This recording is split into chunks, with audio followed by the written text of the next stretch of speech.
And so I'm just trying to run the play. And here's what's so crazy, man.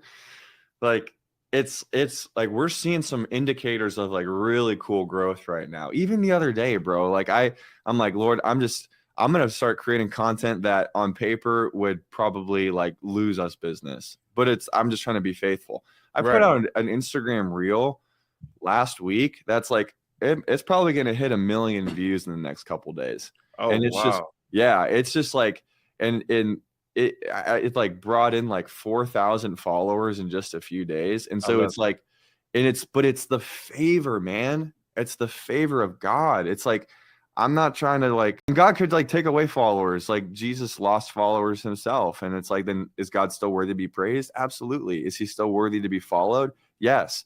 But what I'm seeing right now is like, man, I'm kind of walking out a story that just doesn't make sense on paper, but it's I just, love hey, it. this is what happens when you just follow Jesus, you know? Look, Cap, that's important because, like, as I'm listening to you talk, I just keep hearing, like, you can't trick God. Nah, man. So it's like sometimes we think, like, okay, we're going to, like, do these religious acts to be like, all right, God, look, I'm doing this. So you're going to bless this. And I think, like, as Christian leaders, entrepreneurs, CEOs, business professionals, whatever it is, there's a responsibility to prioritize Christ in that relationship. And that's really like what I hear as you're talking is like you step back and then you reprioritized and made sure Mm. that the purpose and the relationship with Christ was first, even within the business.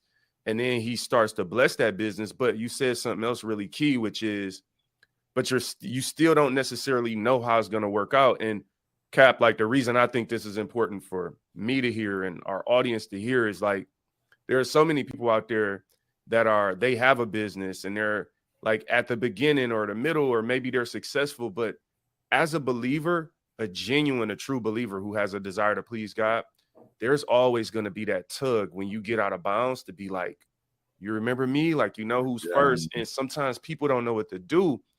But in leadership, one of the responsibilities is to hear that voice. So, like you said, if you got to journal it or whatever, but hear that voice, follow it by faith. And then I always call this space that you describe, Cap, as the hope of the unknown. I feel like whenever we don't know what's going to happen, we got two choices.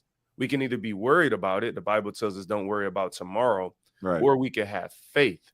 And I consider the hope of the unknown, the desire to have faith when you don't know what's going to happen.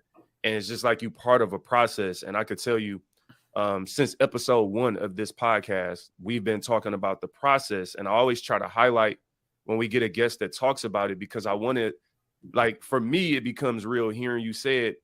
Like, I'll give you an example with this podcast. Like last year, 2022 was rough for me personally because, and this is what's crazy, Cap. It was rough because of growth in my professional life. Mm-hmm. That balance started to be like I was growing, I was getting new opportunities, I was leading things, but then it became harder to do the podcast, like all this other stuff.